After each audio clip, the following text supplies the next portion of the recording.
পরীক্ষার্থীদের প্রস্তুতিও নিজ নিজ জায়গা থেকে তারা গ্রহণ করেছে। যদিও এই 1.5 বছরে সবথেকে বেশি ক্ষতি যাদের হয়েছে এই ব্যাচটি তাদের মধ্যে অন্যতম। এদেরকে যেমন আমরা পড়ানোর সুযোগ পাইনি, এরা নিজেরাও অংশগ্রহণ করার অতটা সুযোগ পায়নি। এই কারণে শুরু এবং শেষ সবকিছুতেই আমাদের এই ব্যাচকে সরাসরি আল্লাহর মদদ, আল্লাহর সাহায্যের উপরে তাওয়াক্কুল করে হাওলা করে দিচ্ছি। আল্লাহ যেন এদের মগজকে তার রহমত দিয়ে পরিপূর্ণ করে দেন। তিনি চাইলে এই ক্ষতি পুষিয়ে ওঠা সম্ভব, কিন্তু মানবীয় কোন শক্তিতে এই ক্ষতি পোষানো সম্ভব নয়। শুধু আল্লাহর মদদেই, আল্লাহর সাহায্যেই এই ক্ষতি পুষিয়ে ওঠা সম্ভব। আমরা সেই আশা, সেই দোয়া করি জীবনে আল্লাহ যেন এই ক্ষতির একটি প্রতিদান দান করে দেন। এটা হতে পারে রেকর্ডাস রাসূলের একজন স্ত্রী উম্মে সালামা রাদিয়াল্লাহু তাআলা আনহা, তার প্রথম স্বামী যখন ইন্তেকাল করে, তিনি যখন কান্নাকাটি করলেন, আল্লাহর রাসূল তাকে সান্ত্বনা দিলেন যে আল্লাহ ইচ্ছে করলে তোমাকে এর থেকে উত্তম প্রতিদান দিতে পারেন। রাসূলের থেকে, রাসূল তার স্বামী হলেন, এর থেকে উত্তম প্রতিদান দুনিয়া এবং আখিরাতে আর কি হতে পারে?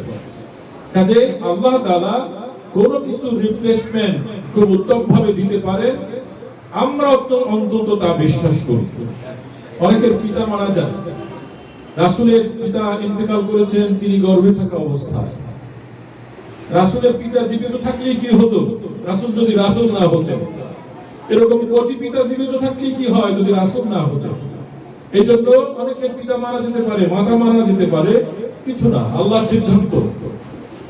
কিন্তু আল্লাহ চাইলেই রহমত দান করতে পারেন, ওর থেকে বড় পুরস্কার দিতে পারেন। কাজে তোমরা পরীক্ষার্থীরা হতাশ হবে না, লা তাকনাতু মির রাহমাতিল্লাহ, আল্লাহর রহমত থেকে হতাশ হবে না ইনশাআল্লাহ।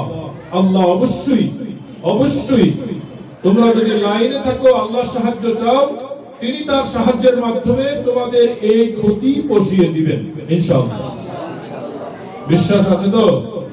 আছে তো ইনশাআল্লাহ। আমাদের পক্ষ থেকে তোমাদের জন্য সে দোয়া। সম্মানিত উপস্থিতি, আমাদের পরীক্ষার্থীদের জন্য আপনাদের কাছে দোয়া চাই। তারা দোয়া চেয়েছে।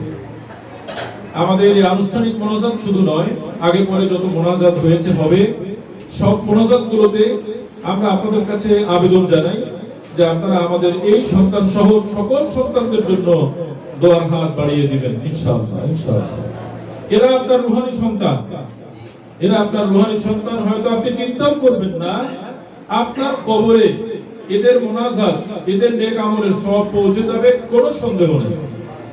হাদিস তা বলে। সাইয়েদনা ঈসা আলাইহিস সালাতু ওয়াস সালাম তিনি একটি কাজে একটি গোরস্থানের পাশ দিয়ে যাচ্ছিলেন। সেখানে সেই গোরস্থানে নবীদেরকে আল্লাহ তাআলা এই ক্ষমতা দান করেন, আযাব হচ্ছিল। তিনি যখন কাজ সেরে আবার এই পথ দিয়ে ওই গোরস্থানের পাশ দিয়ে ফিরে যাচ্ছিলেন, তখন সেই কবরে আযাব হচ্ছিল না। আল্লাহর কাছে তিনি জানতে চাইলেন, আল্লাহ এটা কি হলো, কি জন্য এই গোরস্থানের আযাব, এই ব্যক্তির আযাব মাফ হয়ে গেল? আল্লাহ তাআলা তাকে জানিয়ে দিলেন যে এই লোকটি যখন মারা গেছে তখন তার স্ত্রীর গর্ভে একটি সন্তান ছিল, সেই সন্তান ভূমিষ্ঠ হলো, ধীরে ধীরে বড় হলো, মক্তবে গেল।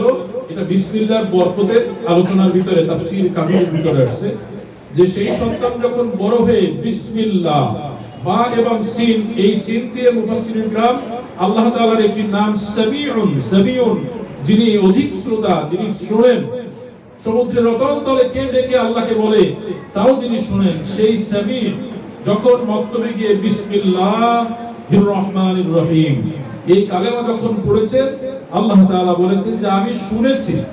আর যে সন্তান তার বাবার নেক নিয়াত, মায়ের নেক নিয়াতের কারণে এই বিসমিল্লাহ পড়ল, আমি আল্লাহ এই কথা শোনার পরেও সেই সন্তানের পিতার কবরে আযাব দিতে পারি না, তাই বন্ধ করে দিয়েছি। সুবহানাল্লাহ। কাজে আপনারা যারা এখানে বসা আছেন, আমি কোরআন হাদিসের আলোকে এটা নিশ্চিতভাবে আশ্বস্ত করতে পারি, আমি সহ সবাই, আমাদের এই সন্তান একটু বড় আজ না হোক কাল, সে যে সমস্ত নেক আমলগুলো করবে আপনাদের পরিশ্রমের কারণে নিশ্চিতভাবে আপনাদের কবরে এর নেক আমলের সওয়াব সদকায়ে জারিয়া হিসাবে পৌঁছাবে, কোন সন্দেহ নেই ইনশাআল্লাহ। সন্দেহ আছে? আল্লাহর প্রতিদানের বিষয়ে যদি কারো সন্দেহ থাকে তার ঈমান থাকবে না। আল্লাহ তাআলা সকল দানের প্রতিদান দিতে সবথেকে অধিক পরিমাণে সক্ষম, তিনি দেন। যাই হোক, আমি এই দিকতে যাব না। তোমরা আমাদের এই আশা, আমরা যে বড় করে কথা বললাম সেই কথাগুলো রক্ষা করবে, এই আশাবাদ আমরা ব্যক্ত করি। পরীক্ষার প্রস্তুতি তোমরা নিয়েছো, দাখিল পরীক্ষা মাত্র শেষ হলো। এই পরীক্ষার সময় কিছু অনর্থ সৃষ্টি হয়েছে, সেগুলো শুধুমাত্র আমাদের শিক্ষার্থীদের অবহেলার কারণ। অবহেলা, আলিমের কাছে সেই অবহেলাগুলো থাকবে না। আমাদের হুজুর বলেছেন এবং ক্লাসে তোমাদেরকে বলি যে আল্লাহর উপর নির্ভর করার জন্য অবশ্যই বাসা থেকে যখন নামবে আম্মা আব্বার কাছে বলবে, ওযু করবে, 2 রাকাত নামাজ পড়বে, আল্লাহর উপরে নির্ভর করবে, অতঃপর নামবে। মনে থাকবে সবার? এই নামাজ ওয়াস্তাঈনু বিস-সাবরি ওয়াস-সালাহ, আল্লাহ সাহায্য চাইবে কির মাধ্যমে? নামাজের মাধ্যমে। ওই নামাজ পড়ার সময় আল্লাহর কাছে বলবে যে আল্লাহ আজকের পরীক্ষা সহজ যেন হয়, আপনার রহমত দিলেই সহজ হবে, আমি যেন কোনো ভুল না করে বসি। কেউ এই চিন্তায় যাবে না যে ভালোই তো প্রস্তুতি নিয়েছি, ভালো লিখতে পারবো, অসুবিধা হবে না। আপনার বন্ধু তো দোস্ত তো আছেই পাশে, এই দোস্ত যে কোথায় খাওয়া হয়ে যাবে খুঁজেও পাবে না। দোস্ত না, আসল দোস্ত আল্লাহ, তাকেই মনে করে যাইও হবে। নামাজ, ওযু, আম্মা আব্বার দোয়া, এগুলো নিয়ে হলে যাবা। হলে ঢোকার পরে যদি ওযু না থাকে আবার ওযু করে ঢুকবা। ঢুকে খাতা এবং প্রশ্ন যখন পাবে সূরা ফাতিহা, ইখলাস, দরুদ শরীফ এগুলো পড়ে ইনশাআল্লাহ প্রস্তুতিমূলকভাবে লেখা শুরু করবে। সবাই মনে থাকবে কথাটুকু? গায়ের করে কিছু করতে যেও না, আল্লাহর রহমত পাবে না। এরপরে শেষ হয়ে গেলে ফাইলটা তাড়াহুড়ো করবে না যে দোস্ত বের হয়ে গেছে আমিও বের হই, এরকম না। তাড়াহুড়ো করবে না, তোমার কাগজপত্র ফাইলের মধ্যে ভরে দেখে আস্তে আস্তে বের হবে। দাখিল পরীক্ষার আলিম পরীক্ষা এক নয়। আলিম পরীক্ষার্থী তোমরা যারা, তোমাদেরকে পরীক্ষার পর পরীক্ষা শেষ হয়ে গেল, তারপরে 2 দিন বেড়ানো শেষ হলো, ওকে। এরপরে আমাদের কাজ হাতে নিতে হবে। সেই কাজগুলি হচ্ছে রেজাল্ট বেরোনোর সাথে সাথে আমরা ইনশাআল্লাহ সকল শিক্ষার্থী আমাদের এই প্রতিষ্ঠানে ফাজিল শ্রেণীতে ভর্তি হব ইনশাআল্লাহ। সবাই আওয়াজ করে বলো ইনশাআল্লাহ। আমরা কিন্তু এখানে বিদায় অনুষ্ঠান লিখি নাই, লেখা আছে দোয়া অনুষ্ঠান। বিদায় দেব না, ওটা ফাজিল হলো বিদায় নেই। ছাত্রের বিদায় হয় না, ছাত্রের বিদায় হয়। একজন বাবা মরে গেলে কি বাবার পরিচয় মুছে যায়? সন্তান মরে গেলে কি সন্তান খালাতো ভাই হয়ে যায়? সন্তানই থাকে। ছাত্র লেখাপড়া করে এই প্রতিষ্ঠান থেকে অন্যত্র চলে গেলেও আমার ছাত্র, আমার আপনজন, আমার সন্তান, কাজে তাদের কোনো বিদায় হয় না।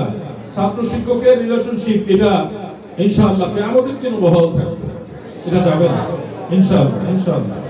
তো এই জন্য আমাদের এই প্রতিষ্ঠান তোমার প্রতিষ্ঠান, এই ক্যাম্পাস তোমার ক্যাম্পাস, এখানে অলওয়েজ তুমি ওয়েলকাম। এটা তোমার বাড়ি। যখনই কোনো প্রোগ্রাম হবে, মাহফিল হবে, সেমিনার হবে, এর প্রত্যেকটা প্রোগ্রামে উইদাউট এনি নোটিশ তোমরা এসে হাজির হয়ে যাবে। তোমরা এসে হাজির হয়ে যাবে। খাবার সামনে পেলে খাওয়া শুরু করবে, দেওয়ার সুযোগ হলে দেওয়া শুরু করে দিবে, নামাজের সময় হলে নামাজ শুরু করে দিবে। এই প্রতিষ্ঠান তোমার, তোমার কাজেই এটা আমার প্রতিষ্ঠান, এই দাবি নিয়ে অলওয়েজ হাজির হয়ে যাবে। ফাজিলের এডমিশন সাথে তোমাদেরকে আলেম হওয়ার জন্য আমাদের পূর্ববর্তী 2 জন আলোচক সুন্দর কথা বলেছেন, কাজে আলেমের মর্যাদা আমি আর বলবো না। ভাইস প্রিন্সিপাল হুজুর বলছেন, আমাদের আলহাজ মাওলানা সালাউদ্দিন আইয়ুবী অত্যন্ত সুন্দর করে কথাগুলো বলছেন। এই কথার সাথে আমাদের এক হলো এই যে মাদ্রাসার ছাত্রদের আমাদেরকে, যাদের মেধায় শয়তানের ওয়াসওয়াসা আছে, তারা অবহেলা করে, ছোট মনে করে। এরা ছোট মনে করলে আমার কিছু যায় আসে না, কারণ পাগলের প্রলাপে কি আসে যায়। বর্তমান সময় এই কয়েকদিন আগের কমেন্টস তোমরা আমার কয়েকদিনের মধ্যে একটা ইউটিউবের আলোচনা এটা পাবে, যে তারা বলছে মাদ্রাসা ঢাকা বিশ্ববিদ্যালয় একটি উচ্চতর মাদ্রাসায় পরিণত হচ্ছে। আলহামদুলিল্লাহ বলবে না? এটা উচ্চতর মাদ্রাসা, আমি ইতিহাস থেকে তাকে প্রমাণ করে দিতে পারবো। তুমি তো ঢাকা বিশ্ববিদ্যালয়ের ইতিহাস পড়ো নাই, ওখানে চাকরি করো ঠিকই, ইতিহাস জানো না। ঢাকা বিশ্ববিদ্যালয় যখন প্রতিষ্ঠিত হয়, রবীন্দ্রনাথ ঠাকুর সহ এন্ড হিজ গং, তারা এটাকে মক্কা বিশ্ববিদ্যালয় বলছিল। মক্কা বিশ্ববিদ্যালয় হবে, মুসলমানদের পড়ার জন্য একটি বিশ্ববিদ্যালয় এই পূর্ব বাংলায় প্রতিষ্ঠিত হবে, এটা তারা মেনে নিতে পারে নাই।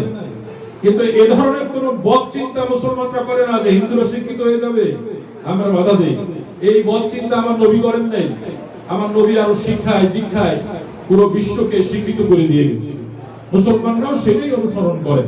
বরং আমরা চাঁদা দিয়ে হিন্দুদের লেখাপড়ার পরিবেশ নিশ্চিত করে দেব, এরকম ছোট চিন্তা মুসলমান কেন করবে না? তারা ক্রিটিসাইজ করেছিল মুসলমানরা, এটা কি মক্কা বিশ্ববিদ্যালয়, বুঝো না এই কথার অর্থ? ভুরু কুঞ্চিত করেছিল। কাজেই 1765-57 যখন এরা দখল করে নিয়ে যায় ব্রিটিশরা, 1765 সালে এই দেশে 80,000 মাদ্রাসা ছিল। কত?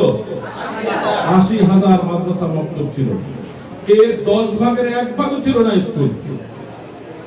যখন ব্রিটিশরা এই দেশ থেকে পালিয়ে যায় 1965-তে এই দেশে মাদ্রাসা মক্তবের সংখ্যা হয়েছিল 2,000 মাত্র, আর 78,000 গায়েব হয়ে গেছে। সার আইনের বিষয় জানেন, লাখের সম্পত্তি। এই দেশে 4 ভাগের 1 ভাগ সম্পদ মাদ্রাসা মক্তবের জন্য বরাদ্দ ছিল, এগুলো তারা বাতিল করেছিল। যাওয়ার সময় ব্রিটিশরা বলেছিল আমরা গেলাম, কিন্তু এই দেশে একটা শিক্ষা ব্যবস্থা রেখে গেলাম, যেই শিক্ষা ব্যবস্থার কারণে হয়তো এই উপমহাদেশের মানুষগুলো ব্রিটিশদের মতো সাদা চামড়া হবে না, কিন্তু সিরাতে সুরাতে মগজে ব্রিটিশদের ডুপ্লিকেট রিপ্লেসমেন্ট রেখে গেলাম। এটা আদর্শের, ব্রিটিশ আদর্শের কোনো পরিপন্থী হবে না। এই জন্য এই দেশের মানুষ ওই ব্রিটিশ চরিত্রে চরিত্রবান হয়েছে এবং এখনো চলছে। কাজেই এইসব দুষ্ট চিন্তা, দুষ্ট চক্র, দুষ্ট শিক্ষা ব্যবস্থা তাদের রেখে যাওয়া, ওরা কিন্তু ওগুলো চেঞ্জ করে ফেলছে। তারা গোলামি আমাদেরকে শিখিয়ে গেছে ঠিকঠাক করে, ইতিহাস তাই বলে। সুতরাং তোমরা এদের কথা এরকম হতাশার কিছু নেই, হতাশ হবে না। উচ্চতর মাদ্রাসা আমরা ভালো করে প্রমাণ করিয়ে দেখিয়ে দেব যে মাদ্রাসা এটা কোনো ছোট বিষয় না, তোমার মুখ থেকে যা বের হয়েছে এটা ওরকমই বড় এক বিষয়। কাজেই এবছর যেরকম মাদ্রাসা শিক্ষার্থীদের ভর্তির রেকর্ডে সারা দেশ নড়ে চড়ে উঠে নাই, উঠেছে না? সর্বশেষ খ ইউনিট তো গেলই, এবার ঘ ইউনিটও দারুন নাজাদের সেই ছাত্র আবার ফার্স্ট হয়ে দেখিয়ে দিয়েছি। এই গ খ গুচ্ছ সব জায়গায় আমাদের টুপিওয়ালাদের সরাসরি। তোমরা খুশি নেবে যা? আওয়াজ করে বলো আলহামদুলিল্লাহ। আল্লাহ যেন আমাদের এই নিয়ামতকে আরো বাড়িয়ে দেন। এদেশে মাদ্রাসা শিক্ষার্থীদের উন্নয়ন দেখলে তোমার শরীরের জ্বলে কেন, গাত্রদাহ হয় কেন? কেন হয়? তুমি তো লোক সুন্দর না, সুবিধার না, তুমি তো ঠিক মতো ন্যায় বিচার করা শিখো না, এই জন্য এইসব বাজে কথা বলো। কারো করুণায় এই বিশ্ববিদ্যালয়গুলোতে মাদ্রাসা শিক্ষার্থীরা ভর্তি হয় না। আমি এই কথা টেনে আনার পিছনে উদ্দেশ্য হচ্ছে ভুলিগড় দারুস সুন্নাহ ইসলামিয়া ফাজিল মাদ্রাসার শিক্ষার্থী যারা আলিম পরীক্ষায় অংশগ্রহণ করবে, নিজেকে শয়তানের ওয়াসওয়াসায় গুটিয়ে রাখবে না, গুটিয়ে রাখবে না। যারা হাফেজ আছো, যারা ভালো কিতাবি ইলম অর্জন করছো, করবে, তারা এই দেশের খ্যাতনামা মুফাসসির, মুহাদ্দিস, ইসলামিক স্কলার তৈরির জন্য তৈরি হও, যা আমরা ইনশাআল্লাহ ইসলামের খেদমত করব। যারা সায়েন্সে পড়তেছো, তোমাদের জন্য আমাদের পক্ষ থেকে, প্রতিষ্ঠানের পক্ষ থেকে নির্দেশ, অনুরোধ নয়, আবেদন নয়, নির্দেশ। ভালো বিশ্ববিদ্যালয়ে ভর্তি হওয়ার জন্য কোচিং সেন্টারগুলোতে যদি অ্যাডমিশন নেওয়া লাগে নিবে, সিনিয়র বন্ধুদের, আমাদের প্রতিষ্ঠান থেকে যারা ভর্তি হয়েছে তাদের সাথে যোগাযোগ করে কিভাবে ভালো একটি অ্যাডমিশন নেওয়া যায়, পরীক্ষার পরপরই সচেষ্ট থাকবে। আমরা তোমাদের পিছনে দোয়া সহযোগিতার হাত নিয়ে দাঁড়িয়ে আছি। তোমরা যদি ভালো কিছু করতে না পারো, আমরা কষ্ট পাবো। এজন্য নির্দেশ থাকলো আমাদের প্রতিষ্ঠানের পক্ষ থেকে, তোমরা ঢাকা বিশ্ববিদ্যালয় সহ দেশের বড় বড় পাবলিক বিশ্ববিদ্যালয় বিভিন্ন জায়গায় যেন ভর্তি হয়ে উচ্চ শিক্ষায় শিক্ষিত হয়ে দ্বীন ইসলামের পতাকাকে উড্ডীন করতে পারো, এই আশা তোমাদের করছি। শিক্ষার্থীরা নিজেরা ছোট ভাববে না। ওরা পারলে তোমরা পারবে না কেন? পারতে পারবে। তোমরা যারা ইংরেজি মঞ্চে এসে বক্তব্য দিয়েছো, প্রনাউন্সিয়েশন ভালো, জাস্ট একটু নিজেকে আত্মবিশ্বাসী করে তোলো, একটু পরিশ্রমী হও, ইনশাআল্লাহ পারবে। তোমাদের হাতে মোবাইল গুলো আছে, 6 মাস বছর খানিক মোবাইলটা অফ রাখবা পরীক্ষার প্রস্তুতিমূলক। এই মোবাইল তোমাকে ধ্বংস করে দিবে যদি তুমি এটাকে অ্যাবিউজ করো। এই জন্য আলিম পরীক্ষা শুরু হচ্ছে 2 তারিখ থেকে, এখনই মোবাইল অফ। এটাকে একেবারে স্ক্যান করে বাসায় উঠে রাখো যে আর ধরবো না। ইউনিভার্সিটিতে ভর্তি হওয়ার আগ পর্যন্ত মোবাইলে নাই, জাস্ট ফোন কল, এতটুকুই, এর বেশি না। যদি এই মোবাইল নিয়ে সারাদিন ফেসবুক এমন এক বুক যার কোনো শেষ পৃষ্ঠা নাই।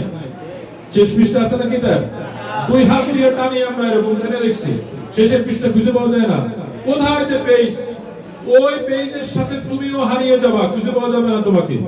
মোবাইল কেন 5টা ল্যাপটপ টেবিলে থাকবে, চালাতে পারবে, কিন্তু এখনই যদি এটার পিছনে লেগে যাও, আমরাও হতাশ হয়ে যাব, তোমরাও ধ্বংস হয়ে যাবে, তোমাদের পিতামাতাও ধ্বংস হয়ে যাবে। আমি ক্যারিয়ারের জন্য এই কথাটুকু একটু বললাম যে ইনশাআল্লাহ তোমরা এই কাজগুলো করো।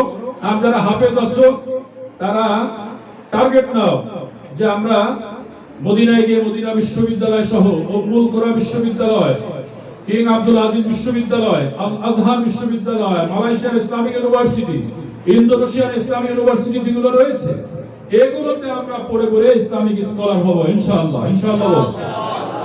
খেদমত অনেক লাইনে আছে, ডাক্তার হয়েও খেদমত করা যাবে, আলেম হওয়ার তো বিকল্পই নেই, খেদমতের রাজা এটা। কাজে 2 দিকেই আমরা এগিয়ে যেতে চাই, যে যেখানে থাকবো সেখানে দ্বীনের খেদমত করব। পারা যাবে না ইনশাআল্লাহ? ছোট চিন্তা করবে না তো? আর যারা ভালো ছাত্র আছো, তুলনামূলক তোমাদের থেকে যারা একটু নিষ্পৃষ্ট থাকে, ওদেরকে এনকারেজ করবে যে না ভাই, তোমাকে কোচিং করতে হবে, তোমাকে এই কাজ করতে হবে, আসো আমরা একসাথে থাকবো, এইভাবে ইন্সপায়ার করবে, কোঅপারেশন করবে। মাদ্রাসার শিক্ষার্থীরা এই কাজটায় একটু পিছনে থাকে যে না আমি আছি, একলা চলো পথ, এরকম না, সবাই মিলে পথ। জামাতের সাথে যারা নামাজ পড়ে তারা একা একা বড় হয় কি করে? জামাতের সাথে যারা নামাজ আদায় করে তারা একা বড় হয় না, সবাইকে নিয়েই বড় হতে হবে ইনশাআল্লাহ। মেয়েরাও পারবে, তোমাদের জন্য এই একই কথা, আমরাও পিছিয়ে থাকবো না ইনশাআল্লাহ। মহিলা আলেম আমাদের দরকার, তোমরা এই সব বিষয়গুলো কাজ করবে যেন আল্লাহ তাআলা বড় বড় হযরত আয়েশা সিদ্দিকা রাদিয়াল্লাহু তাআলা আনহা প্রচুর পরিমাণে হাদিস তিনি বর্ণনা করেছেন, তিনি আমাদের জন্য 1 নম্বর রেফারেন্স। উম্মে সালামা রাদিয়াল্লাহু তাআলা আনহার কথা বলেছি, 1 নম্বর রেফারেন্স। তার অনেক জেহেন ছিল, অনেক পরামর্শ তিনি দিতে পারতেন, এত মেধা তার ছিল। কাজে এই চরিত্রগুলোর সাথে তোমাদের চরিত্র মিলিয়ে নিবে। যাই হোক, আমি আর এই বিষয়গুলো কথা বাড়াচ্ছি না। আমরা নেক আমলের সাথে, এই সবকিছুর সাথে একটা নেক আমল তোমরা ধরে রাখবে। নেক আমল ছাড়া মুক্তির কোনো রাস্তা নেই, দুনিয়া এবং আখিরাতে অবশ্যই নেক আমল আমাদের দরকার। যে কথা একটু আগেও বলেছিলাম যে মাদ্রাসার শিক্ষার্থীরা এরা কিন্তু জাতির কাছে ভালো এবং প্রশ্ন রাখে। মাদ্রাসার একটি শিক্ষার্থী যদি খারাপ আচরণ করে, পুরো মাদ্রাসার বদনাম হয়। অথচ একটি স্কুল কিন্তু এরকম নয়, স্কুলের ছাত্ররা খারাপ এটা বলে না। মাদ্রাসার একটা ছাত্র একটি খারাপ আচরণ করলে পুরো মাদ্রাসার উপরে মানুষ ব্লেম দিয়ে থাকে। এটা একটা পাইকারি চিন্তা, তারা মনে করে এরা ভালোই। কিন্তু আমাদের তোমরা বয়সের কারণে অনেক সময় যে সব দুষ্টুমি করো, এগুলো যেন জাতিগতভাবে আমাদের ক্ষতি করে না দেয়, খেয়াল রাখবে। আর আরেকটি কথা হচ্ছে যে আমাদের এই মাদ্রাসা, আগেই বলেছি, তোমাদের মাদ্রাসা দোয়ায় শামিল রাখবে। মাদ্রাসার সহযোগিতা, ভর্তি ইত্যাদি টোটাল কার্যক্রমে তোমরা নিজেদেরকে সম্পৃক্ত রাখবে ইনশাআল্লাহ। যেন একা একা মাদ্রাসার সাথে সম্পর্ক রেখে তোমার বড় হওয়ার সুযোগ আছে। যারা আজকে ভিডিওগুলো করতেছো, তোমাদের ঐতিহ্য ধরে রাখার জন্য আমাদের মাদ্রাসার পক্ষ থেকে, যদিও খুব ডেভেলপ করতে পারি না, এটাকে সবাই সাবস্ক্রাইব করে নেবে।